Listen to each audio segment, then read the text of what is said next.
Hey everyone, Ed from Paranormal Link, Ohio, back at it again with another podcast episode. Tonight's podcast episode, we are going to talk about possessions. I know we've talked about this before, but we're going to talk about the differences between possessions and spirit attachments.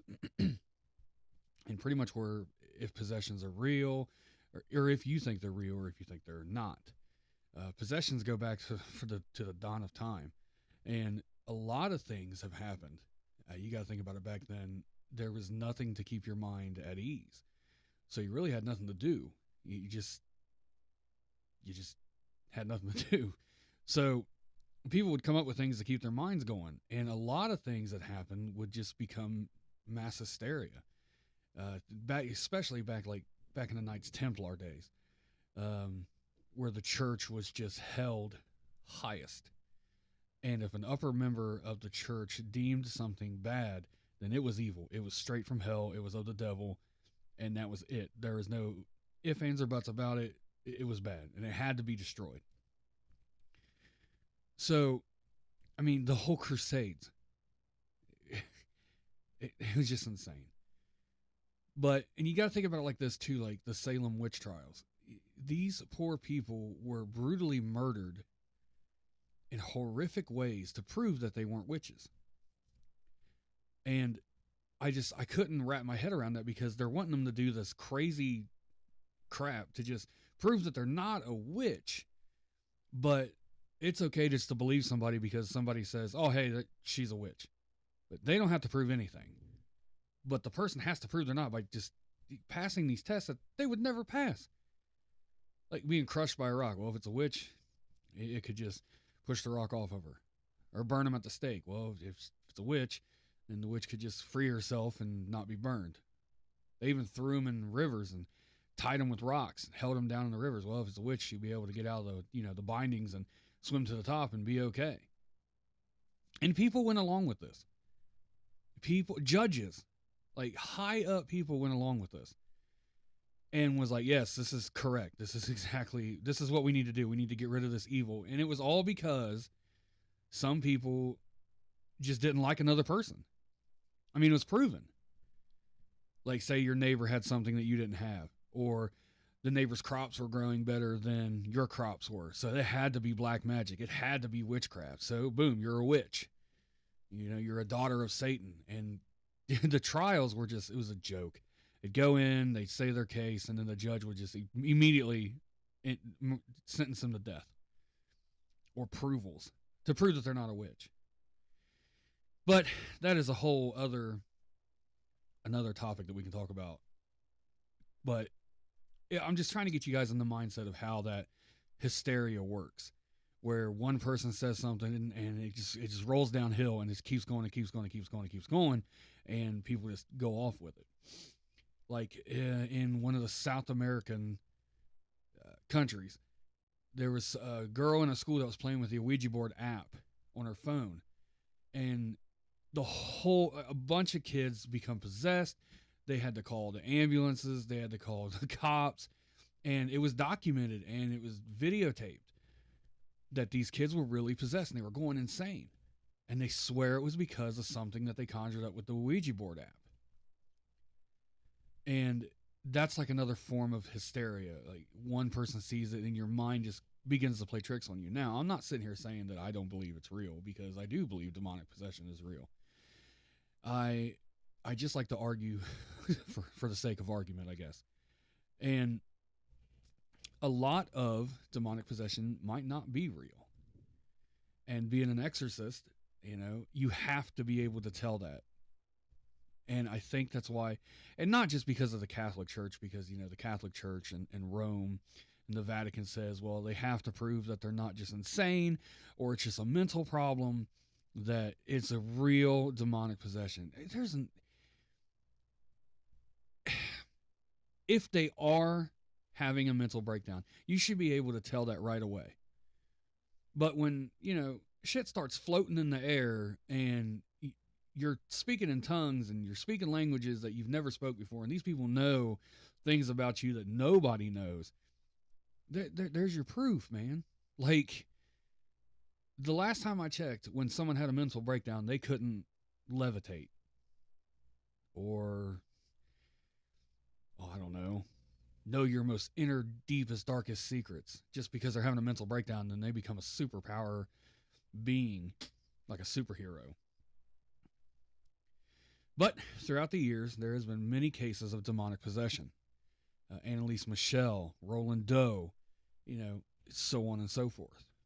I believe Annalise Michelle was possessed. I believe the church that took over went at it in a poor manner, and they murdered this girl. And the demonic forces inside of her, yeah, they had a part of it too, but I just don't think they knew what they were doing. And it got out of control, way out of control. And she died. Because you got to think, once you're possessed, your body is just being eaten alive by the demon. The demon is just sucking you dry for power. And if you're being starved, not allowed to drink, made to stay awake for days, and you're just going through these acts of exorcism, you're going to die. I mean, you look at the pictures, it's crazy. Annalise Michelle looked, she's a very pretty girl, and when she passed away, she weighed nothing and just looked terrible. It was just they horribly, horrifically murdered this girl. Roland Doe became possessed because him and his aunt loved to use the Ouija board. His aunt passed away, and he decided to use the Ouija board to try to contact his aunt. Well, something answered the door. It wasn't his aunt. It pretended to be his aunt. It wasn't his aunt. It was demonic. It took him over. Came inside. And they tried and they tried and they tried to free Roland of this demonic possession, and they couldn't. So they hid him away. They hid him in a church. And at the top floor, in a bed made of pure heavy steel that couldn't be moved. And they strapped him into it, and yet he was able to move this bed. So yes, I believe demonic possession is very real. And I do believe demons are out. And I do believe they are looking to hurt us in multiple ways. Is they're angry. They walked the earth before we did. The originals were cast out of heaven because they decided to try to overthrow God. So God kicked them out of heaven, threw them to earth, sent Satan to hell. And the stories go on and on and on after that. The demons, they stayed on earth, they roamed the earth for eons, and then God created man. And then the demons started procreating with human women, and that's what creates the Nephilims. It just goes on and on and on. It's almost like a domino effect, really. But these demons, these high-ranking powered demons from hell, can come through to this side. They were here once before. They're angry with us. We have life. They've never had life. They've never been alive. They're just there. And they're punished. They were angelic. They were in heaven. They were casted out. So now, they roam the earth and they roam hell. But we get to live. We get to do everything that we want to do, and we also have free will. So they're like, no. So they come after us. And they take us over to get that taste of life. To get that taste of free will. To do whatever they want. So, when people use Ouija boards are like 99% reason why demons can come over to this side. People don't understand that when you're using a Ouija board, it is very powerful. And it is almost like the skeleton key to any doorway. Because once you're talking to something and something starts talking back to you, all it's got to get you to do is say its name. Once you say its name, you've given it power to come into the side. Once you start communicating with it after it starts communicating with you, you're giving it power. If you ignore it, it it could stay, but it won't be as powerful. Once you start giving it the attention that it needs, it gets more powerful and starts to take over. But the thing is, a demon, once it's in, it can sit dormant for years.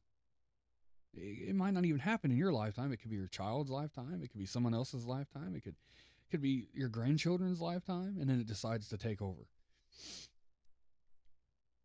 That's the thing. They all they got to do is wait for that right moment, that right time to just pounce and to come in. And we people we let them in all the time. And I'm not going to sit here and say, "Oh, it's rock and roll music, or it's this, or it's that, or yada yada yada," because that's not what I do. It's it's anything. A demon can come through anything, as long as you give it the time of day and you give it the attention that it wants. You're feeding it, and once it starts in, it just goes. The 5 stages of possession. You have infestation, where the demon gets in. It infests your home or infests where you're at. Then it gives you oppression. It starts oppressing you. It starts making everyone and everything around you fight with you, or you fight with them, bringing you down. Depression. You get into the depressed phase. And once you're in this depressed phase, you just are so down and you can't do anything. All you want to do is just die. And you think about it all the time. You think about just dying. And then immense sadness. And then once that part is done, it's able to possess you. That's the final stage, possession. It takes you over. It takes your body. And it puts you inside somewhere and tucks you away to where you can't be heard. And it uses you as like a vessel, like a car almost. And just does whatever it wants. And then the body starts to break down. It's almost like being dead. Your body is going to decay because it's not your soul that's inside the body. So your body's going to reject it. And your body's going to start to die. And you're going to get sick and sicker. And people are going to start noticing that there's something wrong. There's something wrong. The more attention you give it, the stronger it gets. It can kind of hold the body together for a very long time. But eventually the body will break down. An exorcist comes in and performs an exorcism. And if they're good at what they do, they can rid the demon. And all the exorcist has to do is say its name. It's kind of a double-edged sword. You say their name, they can get in. Well, the exorcist just has to figure out their name and say their name, and then we have domain over them. And we can make them go. But it's not just all sunshines and rainbows after that, like the movies will let you believe, or the books. Your body is just, it's destroyed after that. It takes time. You will heal. You will feel better. You will get over it. And a demon can do the same thing. An attachment.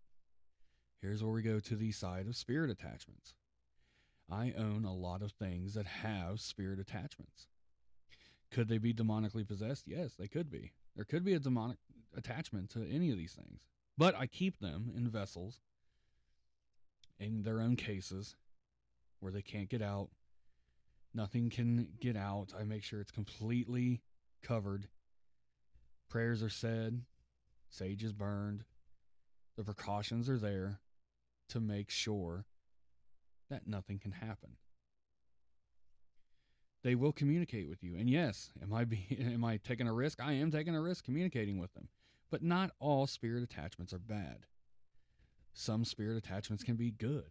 It could be a loved one that's just attached to something that you have of theirs. Like say your mother dies and you keep her ring. You know, maybe she's attached to that and she wants to check on you. And that's how she gets through to check on you, is through that attachment. So, but the ones that are demonically attached, it's the same thing. They're going to do anything and everything they can in their power to try to get through, to try to take you over, to try to possess you. It's just one other part of infestation. No matter how they do it, they got to infest you somehow. They got to get in somehow. So that's what they do. Then they start wreaking havoc. And a demon can promise you everything and anything. They're lying. They're not going to give it to you. It's all going to be bad. All of it. So the only real way to fight off a demon or keep a demon away is, well, I don't know. They can get in at any time. We don't really know. We just got to be careful what we do. The things we mess around with. If you're not sure of something, don't mess with it. You know? I've studied this demonology for years and years and years. And I've read all sorts of literature on it. You know, I've watched all sorts of footage. I've been to some demonically possessed people. I've witnessed exorcisms. Do I believe some of them were real? Yes. Do I believe some of them was just a mental breakdown? Yes. Do I believe some of them was just straight up fake? Yes, I do. But I know the ones that I've seen and the ones that I believe are real are terrifying. That's some of the scariest shit I've ever seen or heard or felt. The fakers are good. You know, they can make you be scared. But the mental breakdowns and the demonic possession, that's for real scary. Because when someone's going through a mental breakdown, that can be terrifying. But when you know it's a demonic possession, and you know that's what it is, it's terrifying. Because there's something inside this person that has just been since the dawn of time. Some people say, well, why doesn't God just destroy them? Why doesn't God just get rid of them? I don't know. I believe God will protect us. And I don't know why he keeps them around. Maybe it's just because there's got to be a healthy balance of good and evil for the world to survive, for the world to thrive. Because you got to think, man, mankind can be pure evil without any type of demonic running the show. War, murder, SA, everything. That is just horrible. That is the pure evil side of life. But the people that protect us, police, soldiers, good people that do good things, that's where the good in life is. So we just got to make sure that we're on whatever side you believe is right. So I hope you enjoyed tonight's episode. I really liked getting in depth and more into a discussion, rather than me just telling you, someone's story. I love doing that too. I really do. But I like these discussions, and I see where you guys are watching and commenting, and you're telling me, like, the discussions are really good. So I decided to do another one. I'm going to try to get some more guests on here to give their own versions of things that happened to them and just kind of have a discussion about it afterwards. So stay tuned for that. But thank you guys so very much for listening and checking out the Paranormal Inc. Ohio podcast. You go to paranormalincohio.com. It'll take you to our business page. There you can look at the many crystals that we have up for sale, sage, and that, sort of stuff. Or you can look at some past investigations as we've been on, and you can check out everything we have there. You can go to Paranormal Inc. Ohio on YouTube. There I tell people's stories of things that have happened to them. I go live on YouTube and Facebook during investigations, and I also go live on Facebook and YouTube for what we call ghost stories. So check us out on all these different types of formats for social media. And the podcast is everywhere. Everything that you can think of for podcasts, the Paranormal Inc. Ohio podcast is on there. Just type in Paranormal Inc. Ohio. It will pop up and you will see all the episodes. I recently reached over 10,000 plays, and I thank you guys so much for that. I saw that and I just couldn't believe it. I couldn't believe it. Over 10,000 plays, over 41 countries. It was just, it may not be much. I know there's people, other podcasters out there that got like 1 million plays and every country in the world. But man, it was cool for me. Just some guy from Ohio, decided to listen to the love of his life and do what he wanted to do. And now I've got everything going the way it is now with this. And it's amazing. And I can't thank you guys enough for that. So I hope you guys enjoyed tonight's episode. I'm going to stop rambling on, and I hope you guys have a great night. Thanks. You will hear me in the next one.